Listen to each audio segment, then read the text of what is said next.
All right, and we're back at it again with another video. Today's video is going to be about how to handle heartbreak, right? Especially when you're in your young age. But what's kind of cool about this part specifically is, if you were here from the last video, we're going to kind of go through, because I have a philosophy, and that is you are basically a loser until you're not. So if you're ever kind of going through it right now and you're like, man, life's just not quite going my way, that's the beauty of being a dude. It's the coolest part about being a guy, right? You can have everybody writing you off. You could be a loser your entire life. If you win one game that is worth winning, you're no longer a loser. And you'll always have people telling you, do you remember when this was like that? They'll always pull you back into things used to be, the way things used to be. And they do that because it makes them feel more comfortable. But tonight, cigar talk, boys. That's what this is required.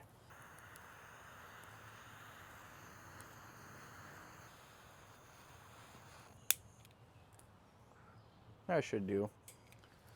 Come on. That sucks. What else we got? Hold on. You always got to have backups, but you never want to light with that, ever. But it is what it is.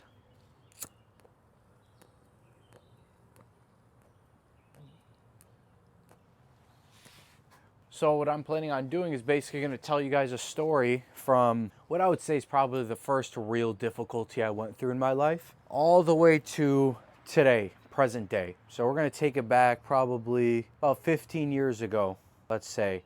So growing up, I used to play a lot of basketball, a ton of basketball. It was just something my family and I were always really into. And so as a result of playing a lot of basketball, you know, when you have everyone else that's older than you, because on my dad's side, I'm the youngest. So when you're the youngest like that, you know this, if you're that one, you have to earn your right at the table, right? Because you're the youngest and you're objectively going to be a lot shittier than everybody else at everything. Especially when you're the youngest. I'm the youngest from my brothers by 10 years, right?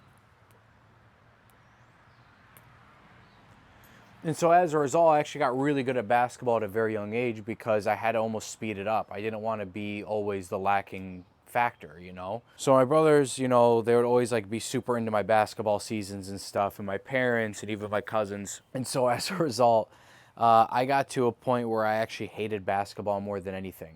And it was because I felt like I had to win in order to receive love. If I played really right, guess what? I got my love. Everyone was dapping me up. Dude, you're awesome. I love you. And when I play like shit, you know, you don't get love. That's when you realize, and this is just a cold, harsh truth, and it was tough for me to wrestle with for a while, but, you know, even this includes family, you know. You don't want to be surrounded by necessarily, you know, a loser, especially with younger people. Like, even though they're 10 years older than me, when you're 20, put yourself in their perspective, even though it may have been 10 or 11, when you're 20, you know, like, you're in that hyper-competitive mode where it's about winning and winning only. There's no intangibles, there's just win and loss, which is honestly the truth of the world. You know, people do appreciate a winner, and they don't really appreciate losers as much. But that's the beauty of being a man. This is why I'm going to take you through everything to kind of explain, but I want to kind of speed this up along. So as a result, I had this deep fear of failure. I had a fear of losing. And it's funny how this is going to coincide. So it was like the very first thing that I was always crippled by. Before every single basketball game, I would basically be on the doorstep of just yakking. No one knew, though. Never ever showed weakness in that way. I refused to show weakness. And it's just because, you know, there's a pride level there. Even as a young dude, you know, you're like, I'm not going to show anyone I'm nervous or any like sort of weakness. I've always been that way. Even if I'm struggling, you ain't going to know it, you know? And I actually kind of walked that through all the way through my life, but let's stay on topic. You know, let's stay on topic. So it got to a point where it was after junior high school. I could have played varsity or not. I shouldn't say I could have played. I would have sat varsity my freshman year of high school. But I didn't want to play basketball anymore. I was just completely done with it. And I was playing AAU ball as well. It's not like I was like, oh, like this guy is the next thing. I was just really good at basketball for the area that I was in. That was it. You know, I was never going to be an NBA player. Maybe one day, you know, maybe I could have been, but I don't, you know. Now you look at it, you're like, absolutely not. You think I'm playing in this league? You know, but it also taught me, in my head, it's not like I was dunking ever. I just knew the game. I understood rhythm. I understood timing. You know, where someone's going to be before they even know where they're going to be based on their habits. Basketball is honestly a metaphor for life. It really is. There's so many metaphors to make towards from basketball towards life. You know, someone's sagging off of you, you pull it for a three. You don't tell yourself, I'm going to pull it for a three no matter what. Unless you got the hot hand, do what you got to do. Point is, if someone's pressing you, take it to the hole. And I really actually use that philosophy to dictate my decisions. I don't make decisions premeditatedly. What does the core give me? And I make the proper moves. But point is, I stopped playing basketball around then. And there's a reason for that. So at this time, I didn't want to play basketball. My grandfather got very, very sick. And I'll never forget this, because this is what I wanted to make today's video about. And so during that time, and when I decided to stop playing, my grandfather got diagnosed with cancer. And it was the first time anything really difficult has ever happened to me. I don't consider being nervous before basketball games, as much as it was extremely real then. You know, people would call it anxiety or whatever. You know, not saying it doesn't exist, but like, I think that's just normal. Like, people get anxious when you really want something and you're worried about not having it, you get anxious, you know. You're anticipating the future. That's where anxiousness comes from. It's from future. It's been being fixated on the future, something that has not happened. And then depression is usually by looking from the past and not being able to, you know, detach yourself from it. So at this time, my grandfather got diagnosed with cancer. I was in Lebanon at the time, and I'll never forget it. My mother walked out of a room and I saw her bawling. And I was like, Mom, what are you crying about? And I'm about 13 at this time. 14 to be exact. That's right.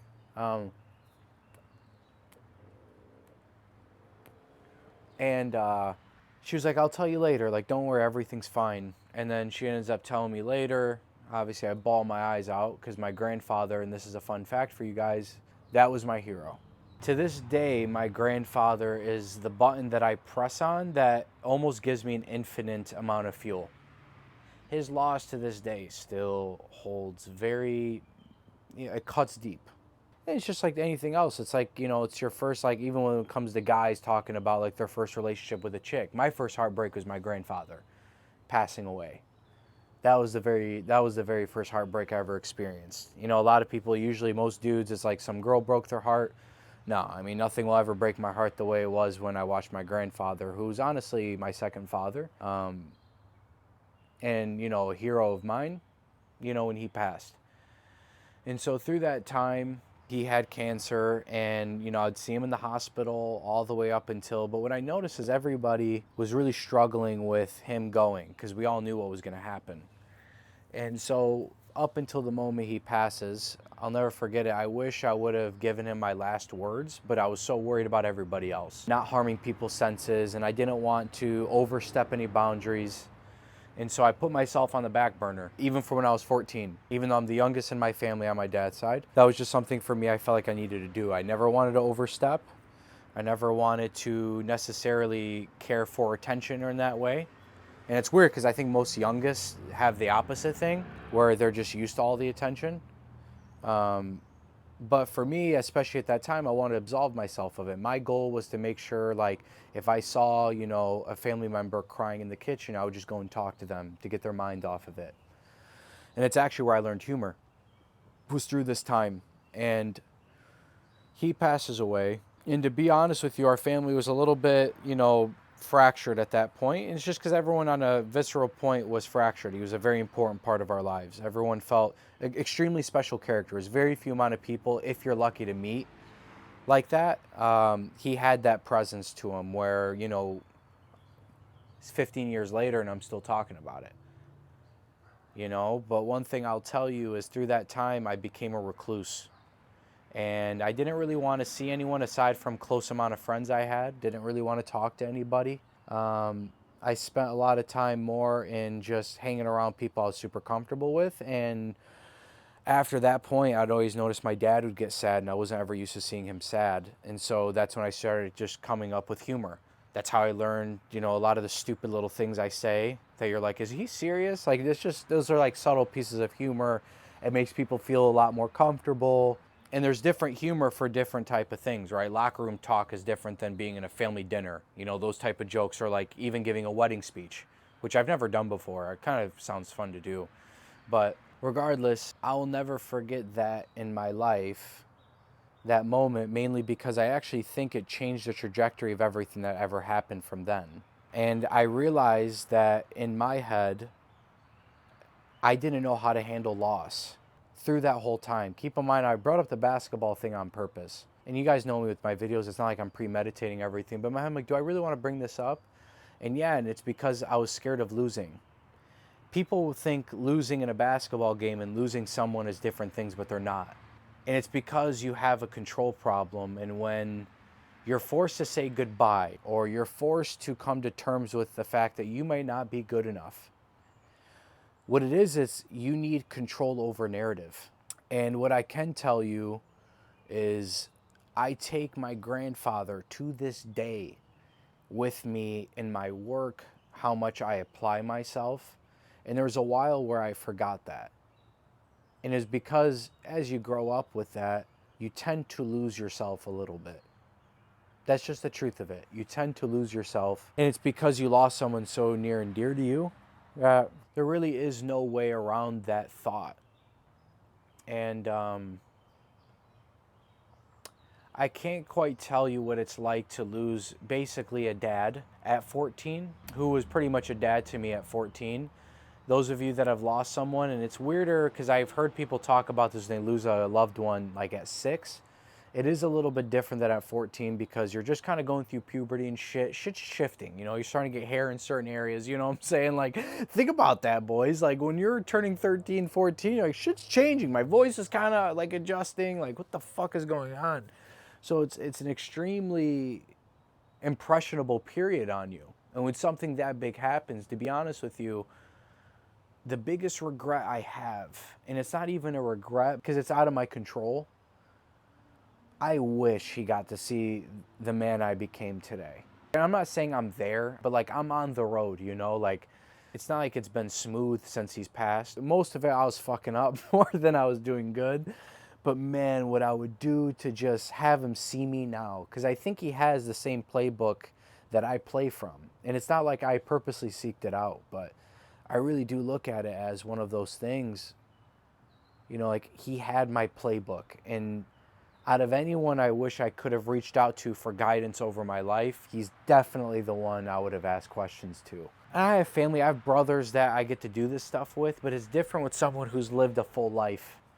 And my grandfather's life was so eclectic, and I actually might do a story time literally just on his life. He means that much to me. I know like a lot about him. I used to ask questions about his upbringing when I was 10.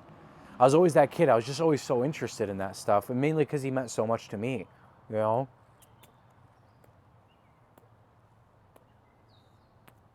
But I bring this up to tell you that this is the house and this is his jacket. I'm purposely doing it from here because my grandmother passed away recently. And this was, you know, a little bit ago. This was last year. And I refused to leave the hometown.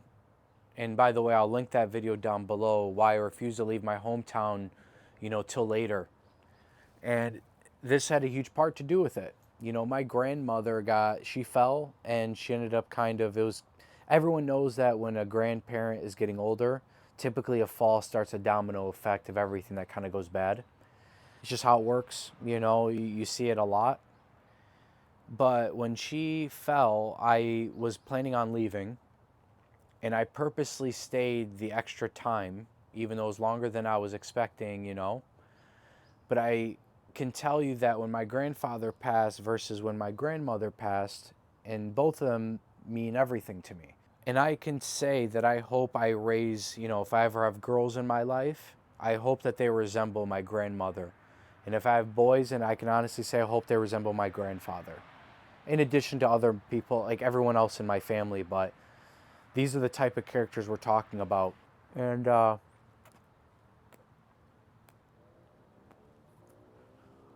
when my grandmother passed, it was the same thing with my grandfather. I held both of their hands, you know, basically on their dying breath. And there's something about that feels like I left it all on the line.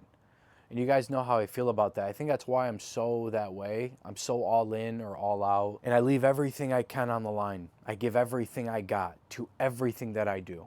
Everything.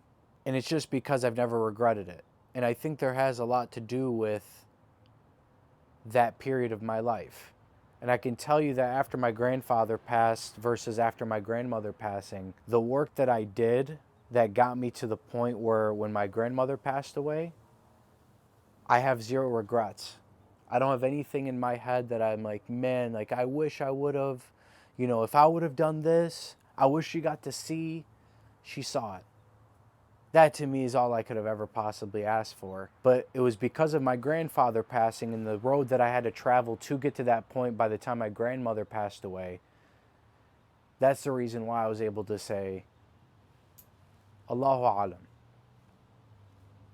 And it's so nuts because literally to this day, what I'll tell you is loss isn't easy. But a lot of times loss hurts a lot more because we know we could have done better by that person. You have one life. You have one. That was the lesson that I learned from this. I got one fucking life.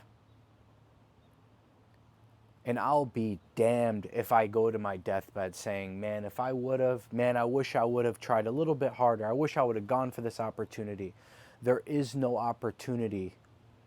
There is no opportunity that's bigger than my ability to handle it. When a man decides I will get it done, no matter what, I do not care what gets thrown onto my plate, I will get this shit done. That's when your real life starts to begin, is when you honestly do realize you have one. Your second life starts after, and it's funny, I actually look at it as, when my grandfather passed, I think that's when my real life started. And it was not smooth at all. And there's so much shit that happened along the way. And that's what I'll explain in the next video. Actually, the way I'm going to do it is June 14th, which is today. And then June 16th, June 18th, June 20th, and June 22nd. I'm going to go through in chronological order and kind of explain to you how I've gotten to this point with social media. But I'm purposely doing it from my grandfather and my grandmother's house. This is the house that I used to have fun in. Backyard, there's a basketball hoop out there. We used to play hoops all the time. Grandmother used to cook us up just crazy meals. Grandfather would be grilling. And this place makes my heart feel warm, and I'll never forget it. I don't care what I accomplish or what my life looks like in the coming years. I could have everything. There's certain spots that you look at and you're like, this is where it all began for me. This is the place that turned me into a man. I'm not talking about the city I grew up in. This city is second. I'm not a fan, to be honest with you, but this house, huge part of my character as a man. But regardless, point is loss is not something that you try to ignore or you try to, how do we get back to the way things were? That is not how that works. That's when I realized that you burn the past. It doesn't mean you lose sight of everything that's ever happened and what made you into who you are today. But the past is just that. It's the past. It's gone. You appreciate that time for what it was and you allow it to make your heart smile. If you have to cry sometimes when you think about it, that's okay. That's fine. There ain't nothing wrong with that. I'm not the type to really cry in front of people ever. I won't do that, and that's just a me thing. My point is that doesn't make you any less of a man if you're like, to tear up when you think about these things, because they hold a special place in your heart. But the problem is you're trying to get back to that place with the pieces on the board right now. Life ain't the same. That person is no longer in your life. And all you can do is take their memory and enjoy the time for what it gave you. But now is now. You have to play according to the rules of the game. You have to be where your feet are at, and you have to look at the board exactly as it is. People don't realize the dichotomy of this stuff. They think that that's the opposite. When I say burn the past, that means it no longer exists. You appreciate it for what it was. You have the past to use to make better decisions in the future. But you don't live there. You live here. That's why it's called the present. I don't live in the future. I don't live in the past. I live in the now. That's why it's called the present. That's why it's a gift. You have to be where your feet are at. And you have to play the rules according to what they are. If a girl broke your heart, you're trying to refine that feeling that once gave you, that she gave you that feeling. You're outsourcing that. You're outsourcing your conviction. Who you are. Fuck that. Absolutely not. You appreciate that time for what it was. You probably have a lot of clarity on the things you like and the things you wish you would have done better. And you move forward with those things. That's why you wear your scars proudly. That's like a rule. You guys know this, Rules of the Natural Crusaders. It'll also be linked down below. But you wear your scars proudly. That's why, because they're a part of your story. That's why when I even hear people say something as stupid as, why don't you dye your hair, bro, because you have grays? Why the fuck would I ever hide my scars? This is who I am. Why would I hide that? I walk it with me. I walk my scars with me. And I wear them damn proudly. I'm not here to pretend, oh man, I wish, if it were like this and if it were like this. I don't live in that way. But one thing I can say is I take both of my grandparents with me every single day. And I told you, it's literally, I still think about my grandfather. And it still moves me inside. I literally press that button and I'm like, he needs to see me.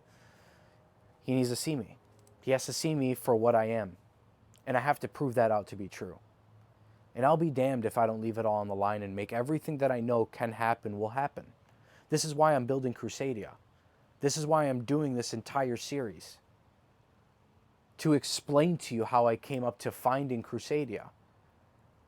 We all have similar stories. Mine's going to sound absolutely ridiculous once we get into, the video on June 16th, June 18th, June 20th, and then June 22nd on our launch day for Crusadia. But this is my entire life's work. And it all started from the moment my grandfather passed. The story starts where it all began. And that's why in the 22nd, what I'm going to show you is where my story started and where our new story begins. And I cannot wait to have you guys along with. And I mean it. If you guys know in your heart, like, I know this is my guy and I want to rock out with him. I'm not here to tell you, yeah, dude, follow my lead. No. I'm here to help you lead. Because there's no one for leaders. That's the point. There's nobody for leaders. And the only way we can do that is if we get all of these leaders together. That's why it's the home of the outliers. My entire life's work started from the moment my grandfather passed. And you want to know something? I could not have asked for a better life. Even with the times in my head, I'm like, please make this stop. I'm done. I don't want to do this shit anymore. It gets to you. It gets under your skin. Especially when you're that young and shit like that happens. I went through a lot of bullshit. I don't want to go too much into detail, but use your imagination, man. I had some very dark thoughts from a very young age. Very young age. It's why I'm able to articulate certain things. Yeah, I know I'm not even 30 yet.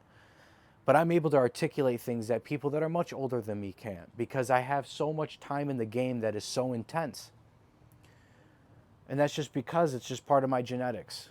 I feel hard. And that's why I just won't let you guys down.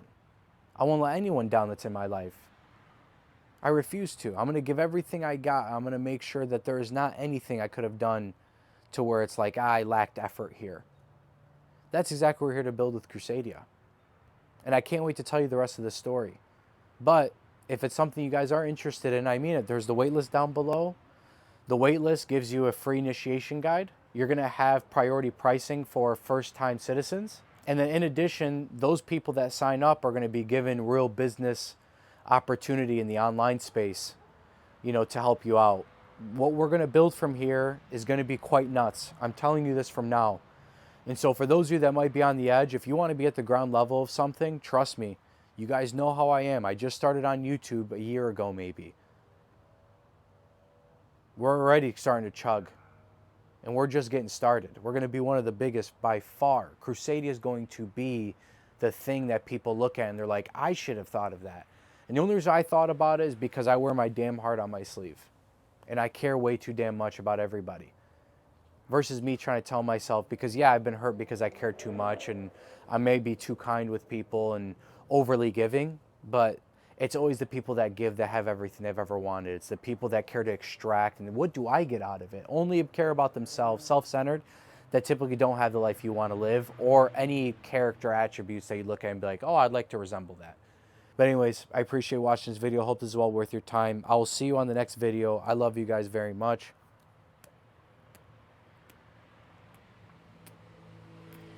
From Uncle Rami To the natural crusaders, I love you guys. Uncle Rami out. Peace.